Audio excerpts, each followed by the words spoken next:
अब हम ऋग्वेद में आयुर्वेदिक इतिहास के बारे में जानते हैं।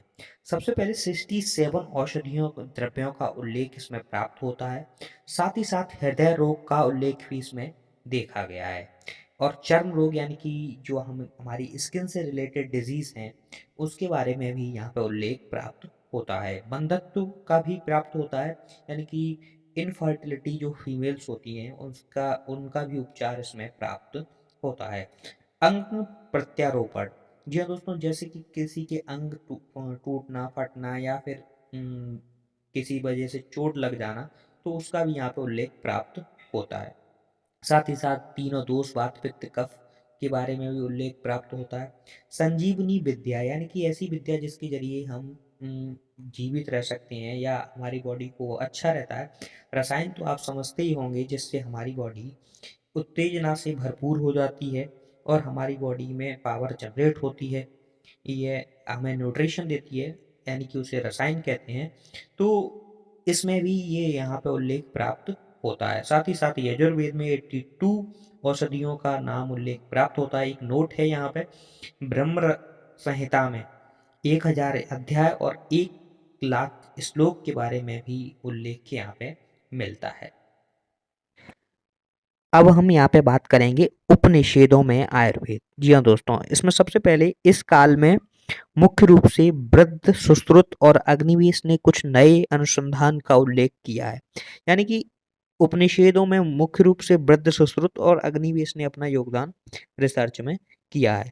आहार पाक की प्रक्रिया में अन्न का स्थूल होना, यानी कि अन्न के बारे में बताया गया है कि अन्न से हमारी बॉडी में स्थिरता आती है, स्थूलता आती है। और सूक्ष्म तथा अति सूक्ष्म पाक का विधान है, यानी कि कम और ज़्यादा दोनों तरीके से ये जो पाक होता है, हमारी बॉडी में खाना पचता है, उसका भी इसमें विधान बताया गया है। आहार रस को 2 भागों में बाँटा गया है, रस और किट, यानी कि रस भाग और मल भाग। साथ ही साथ रोगों के क्षेत्र में कुछ कुष्ठ के भेद भी बताए गए हैं। रोग के क्षेत्र में कुष्ठ के भेद इसी उपनिषेधों में बताए गए हैं। शरीर के क्षेत्र में हृदय की क्रिया विधि का ज्ञान होता है। भूत विद्या का भी ज्ञान इसी उपनिषेधों में बताया गया है आयुर्वेद रिसर्च में। गर्भ प्राप्ति के लिए विविध प्रकार के भोजनों का भी विधान इसी में उपनिषेधों के द्वारा ही आयुर्वेद में प्राप्त होता है। सबसे पहले यही मिलता है।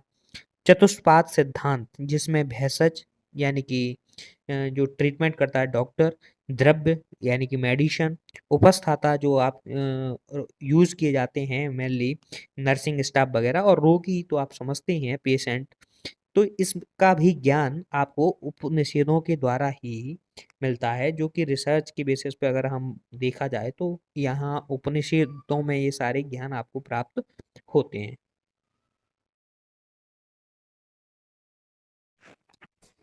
बृहति की संहिताओं में आयुर्वेद, चरक सुश्रुत भागवत।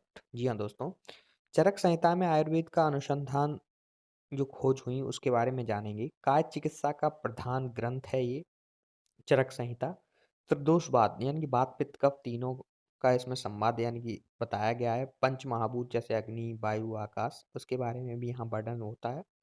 षट रस जैसे मधुर, अमल, अमल, ये सब जो रस हैं इनके बारे में भी यहाँ पे बताया गया है चरक संहिता में।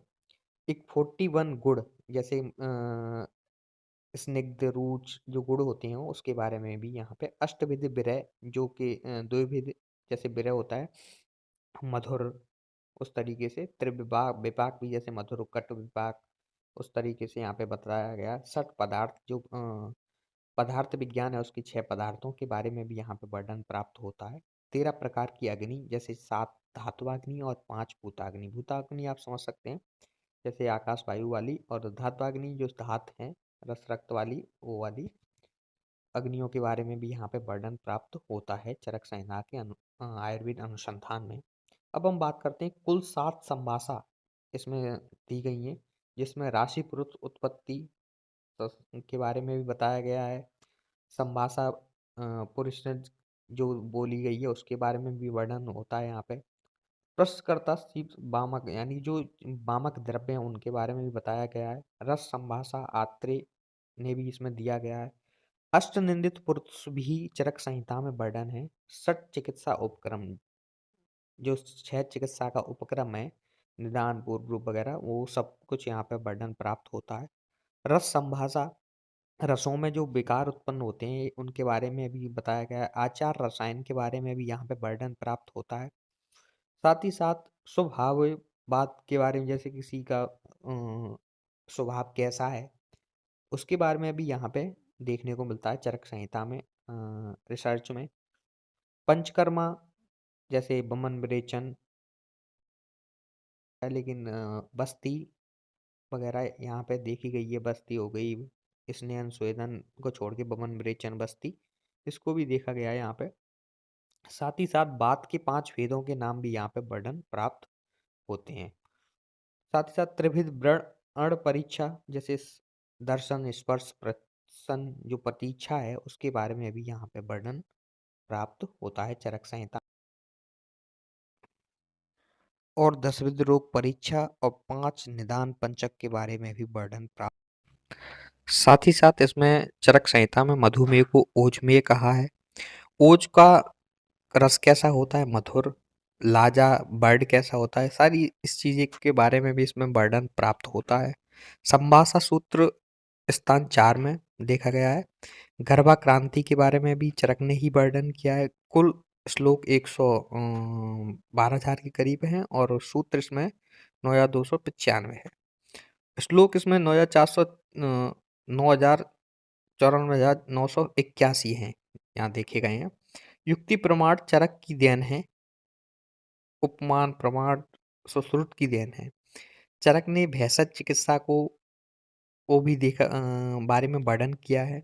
चरक ने प्रमाण की परीक्षा कहा है। साथ ही साथ अरिष्ट का भी वर्णन चरक ने ही किया है। यह सारी जो बृहति की संहिता हैं, उनका इसमें वर्णन प्राप्त होता है चरक संहिता में, रिसर्च में।